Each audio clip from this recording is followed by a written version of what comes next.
You've been lied to your entire life. Lied to by your parents, by your teachers, by your culture, and by the endless films and songs that sell you a dream. They told you that marriage is the crown of love, the ultimate proof of commitment, the sacred key to happiness.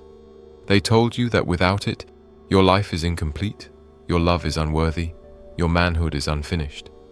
But Alan Watts once warned, we seldom realize, for example, that our most private thoughts and emotions are not actually our own. For we think in terms of languages and images which we did not invent, but which were given to us by our society. And what is marriage, if not the greatest image your society implanted into your mind? Marriage is not your dream. It is their dream, planted in you. It is the script written long before you were born, and you've been rehearsing your lines since childhood. Little boys are told that one day they must settle down, that their worth as men is not complete until they provide for a wife, until they sign their name on a legal contract that has nothing to do with love and everything to do with ownership, stability, and control. This is the first illusion, the idea that marriage is a natural destiny, when in truth it is a cultural design. Alan Watts loved to remind us that life is not a journey to a destination, but a dance to be enjoyed. Yet marriage turns the dance into a prison march. It tells you that love must lead somewhere, that the spontaneous joy of being with someone must be solidified, defined, and trapped inside paperwork, laws, and rituals. The very attempt to make love permanent is the act that suffocates it, because love by its nature is alive, flowing, uncertain, and when you try to lock it down, you don't preserve it, you kill it. But society never tells you that. Instead, it paints marriage as the highest good, the fairy tale ending. They never tell you that behind the wedding rings and white dresses lies one of the greatest psychological manipulations in history, convincing men to surrender freedom, resources, and years of their lives in exchange for a promise that was never guaranteed to begin with. And here's the brutal truth. Men fall for it, not because they are weak, but because they confuse illusion with meaning. Watts said, "We are living in a culture entirely hypnotized by the illusion of time. Marriage plays on this hypnosis. It tells you that your future happiness is guaranteed if only you sign today. It sells you permanence in a world where nothing is permanent. It sells you security in a life that is inherently insecure. It sells you control in a reality that is uncontrollable. So I ask you, what if the very thing you were taught to chase as the pinnacle of love is actually the end of it? What if marriage is not the proof of love, but the replacement of it? The illusion that makes men believe they are safe, even as they slip deeper into dependence, obligation, and quiet despair. If you strip away the flowers, the vows, the romance, and the poetic speeches, what is marriage really? It is a contract, a legal, social, and financial agreement. And like all contracts, it exists to bind, to regulate, to control.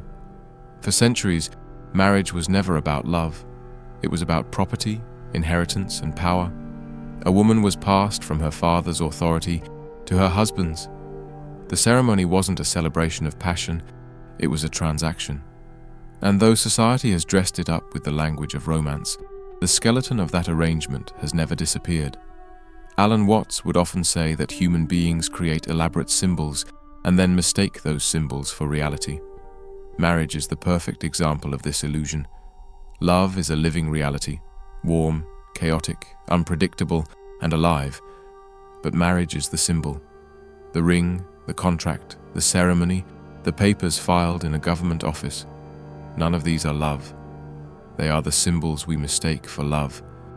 And when a man confuses the symbol with the reality, he sacrifices what is alive for what is dead. Society depends on this confusion. Why?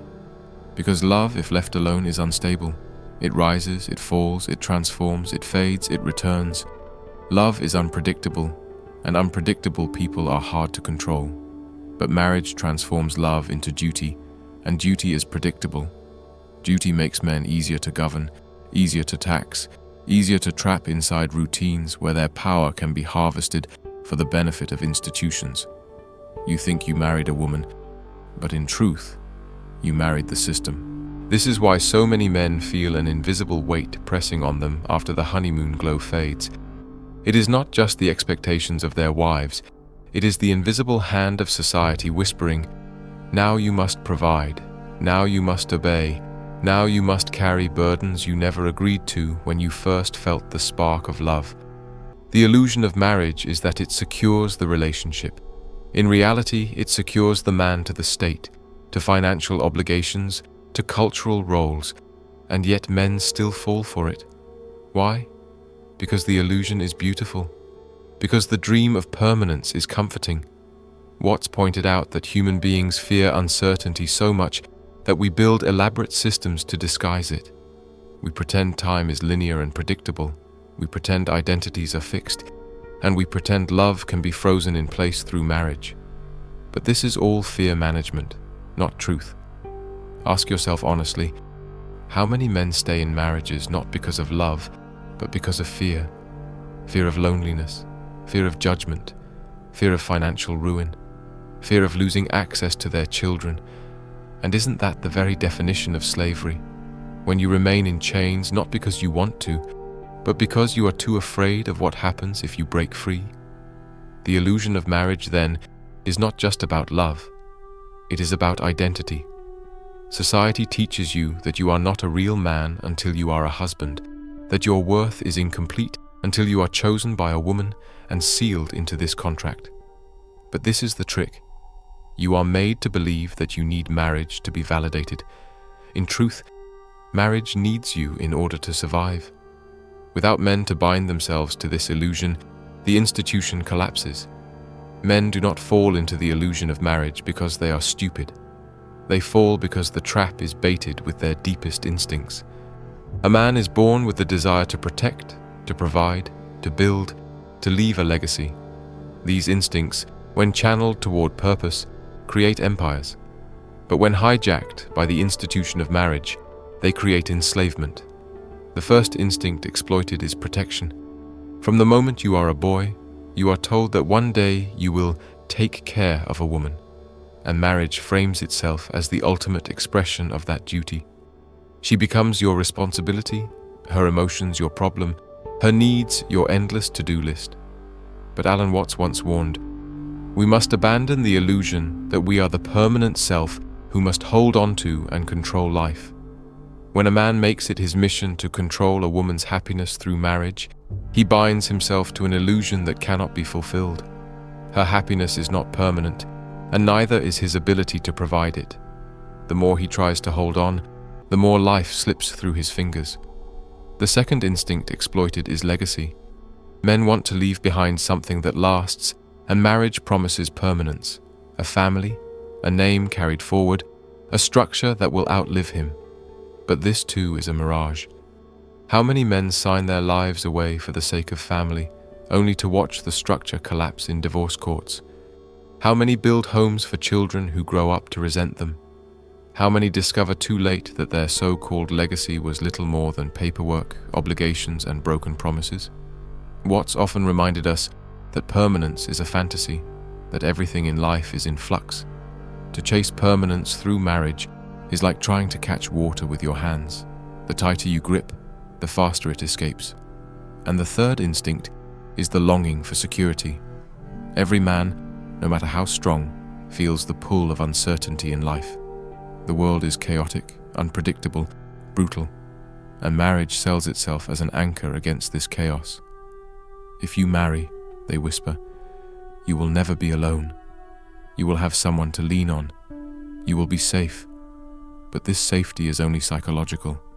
It does not exist. Marriage cannot protect you from loneliness. It cannot shield you from betrayal. It cannot prevent the human heart from wandering. It gives you the illusion of control while hiding the truth. Life was always uncertain, and marriage changes nothing. This is why so many men, years into their marriages, sit in quiet despair. They do not speak it out loud, but they feel it. They feel the weight of responsibility that has no end. They feel the loss of freedom they once had. They feel the bitterness of realizing that the promise of marriage was not security, but sacrifice. They cannot admit it, because to admit it would make them look ungrateful, disloyal, even unmanly. And so they bury the truth, smile for the pictures, and die slowly inside the illusion. Alan Watts said, "The meaning of life is just to be alive. It is so plain and so obvious and so simple, and yet everybody rushes around in a great panic as if it were necessary to achieve something beyond themselves. Marriage tells men they must achieve love, lock it down, make it official, turn it into something beyond the living experience. But in the chase for that illusion, they forget the simple joy of being alive, of loving freely, of existing in the flow of the moment. They trade reality for a symbol, freedom for a contract, life for duty. If you want to see the full extent of the illusion, you must look beyond the emotional. Marriage doesn't just bind your heart, it binds your wallet, your time, your very spirit. It turns the energy of a man into fuel for the system. Start with the financial trap. The moment you marry, the state steps into your relationship. A private bond between two people becomes a legal arrangement overseen by courts, lawyers, tax codes, and contracts. If love fades, you cannot simply walk away. You must pay.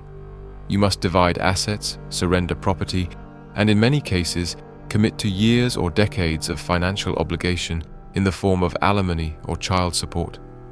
And here's the dark reality. The system is not neutral. It is designed to protect the institution, not the man. Men discover too late that their years of labor are not their own. They have been working for a contract that can turn against them in an instant. Alan Watts often warned us about mistaking structures for reality. We confuse the world as talked about, described, and measured with the world which actually is. In marriage, you confuse the structure of legal security with the reality of love. You think the contract guarantees loyalty, but it only guarantees liability. You think the paper protects your bond, but it only protects the state's right to regulate your life. What you called security was actually surveillance. Then comes the spiritual trap. Marriage, as society frames it, tells you that you must cling, that you must possess another person forever, that your identity as a man is completed not in your own being, but in being chosen, claimed, and validated by a woman. But Watts insisted that clinging is the very source of suffering. The more we try to put things together, the more they fall apart. By trying to freeze love into permanence, you transform something infinite into something finite. You cage what was meant to be free, and in doing so, you destroy the very spirit that made it beautiful. And what of your time? The hours of your life, your most precious resource, are slowly consumed in compromise, obligation, and routines that were never yours to begin with. Your goals shrink, your ambitions adjust, your adventures are postponed indefinitely because responsibility demands it. But ask yourself, responsibility to what? To whom? Are you truly building a life, or are you maintaining an illusion created for you? The most tragic part is this. Many men know the illusion. They feel it in their bones. They see the cracks in the promise, and yet they remain. Why? Because the illusion is easier than the truth. The illusion provides social approval, family pride, a sense of belonging. The truth, that life is uncertain, that love is fleeting, that meaning must be created, not given, is harder to face. And so, men choose the cage because the cage feels safer than the open sky. But Alan Watts would remind us that safety itself is an illusion. The only way to make sense out of change is to plunge into it, move with it, and join the dance. Marriage pretends to end the dance, to fix the steps once and for all. But life is not choreography, it is jazz. And when you try to script it, you kill the music. The deepest cost of marriage is not financial, nor even emotional, it is existential. The illusion reaches into the very core of who you are and reshapes your identity. When a man steps into marriage, society no longer sees him as an individual. He is no longer simply himself, he is husband. That label consumes him, and with it comes a script he did not write. You must provide, you must sacrifice, you must carry burdens silently, you must put her needs above your own. The good husband is not defined by his freedom, but by his compliance. The world applauds the man who erases himself for the role, and yet that applause is hollow because it is not celebrating you, it is celebrating your surrender. But love was never meant to erase you. Love, in its purest form, amplifies who you are. It is the celebration of two free beings choosing to dance together, not two prisoners bound in chains. Watts often spoke about the futility of clinging to permanence. He would laugh at our obsession with forever, reminding us that everything is in flux, that the beauty of life is its impermanence. Yet marriage trains you to build your entire identity on the promise of permanence, on the fantasy that if you just hold on tightly enough, nothing will change. And when change inevitably comes, you suffer twice, first from the loss and then from the betrayal of the illusion itself. And here lies the cruelest truth. Men rarely realize they've lost themselves until it is too late. They wake up years later, looking at their lives and asking, "Where did I go? Who am I now?" They see a man who sacrificed his dreams for stability, who muted his voice for peace, who carried burdens that were never his to carry.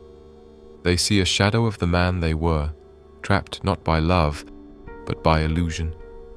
This is why Alan Watts warned us not to mistake symbols for reality, not to confuse the map for the territory. Marriage is the map. Love is the territory. And if you mistake one for the other, you will spend your entire life walking in circles on paper, never touching the living ground beneath your feet. So what is the way out? How do you break the spell of the great illusion? You begin by seeing clearly. Alan Watts often said, "The truth is that we don't know what we want, because we don't know ourselves. We confuse ourselves with the role we play, and marriage, more than almost anything else, is a role. Husband, provider, protector. When you see that the role is not the reality, the illusion begins to crumble. The first step is to separate love from contract. Love is free, spontaneous, alive. It cannot be secured by papers or promises. The moment you think it can, you are mistaking the cage for the bird. If love exists, it does not need a certificate. If it does not exist, no certificate can conjure it. This recognition frees you from the lie that marriage equals love. It does not. Love needs no institution. The second step is to reclaim your life as your own. Your purpose, your mission, your joy. They do not need to be sacrificed at the altar of someone else's expectations. A man who lives only for the role of husband is not living, he is performing. And performance may earn applause, but it does not give meaning. Alan Watts reminded us that life's meaning is not found in striving toward an artificial ideal, but in tasting the fullness of the moment. This is the real secret of life, to be completely engaged with what you are doing in the here and now. Marriage tells you that fulfillment lies in the future, in the permanence of the bond, but the here and now is already enough. The third step is courage. Courage to face the uncertainty that marriage tries to cover up. Courage to walk alone if necessary. Courage to love without chains, to give without contracts, to live without the illusion of permanence. This courage is what separates the free man from the enslaved man, because the enslaved man clings to the symbol, while the free man dances with reality. And finally, you must remember this. Life is not a problem to be solved. It is not a structure to be built. It is a song to be sung, a dance to be danced, a river to be flowed with. Marriage tells you to solve the problem of loneliness, to build the structure of permanence, to fix the flow of love into something rigid. But when you see through the illusion, you realize that nothing needs to be fixed. Love can be enough in the moment it is alive. And when it changes, as all things change, you let it go and keep dancing. Alan Watts laughed at our obsession with control because he saw the joke of it all, that we spend our lives clinging to things that can never be held. Marriage is the grand illusion of control over love, but love is not meant to be controlled. It is meant to be lived. So, brother, if you hear this message, let it free you. Let it wake you up. You do not need to enslave yourself to an institution to prove you are a man. You do not need a contract to validate your love. You do not need to sacrifice your freedom for an illusion. Live. Love freely. Dance with life instead of chaining it. And when you do, you will discover what Watts always tried to show us, that reality itself, without illusions, without cages, without contracts, is already enough. If you felt the weight of these words, don't keep them to yourself. Like this video, share it with the men who still sleep under the spell, and subscribe for more truths that cut through the illusions. And if you want to support the mission, the link is in the description.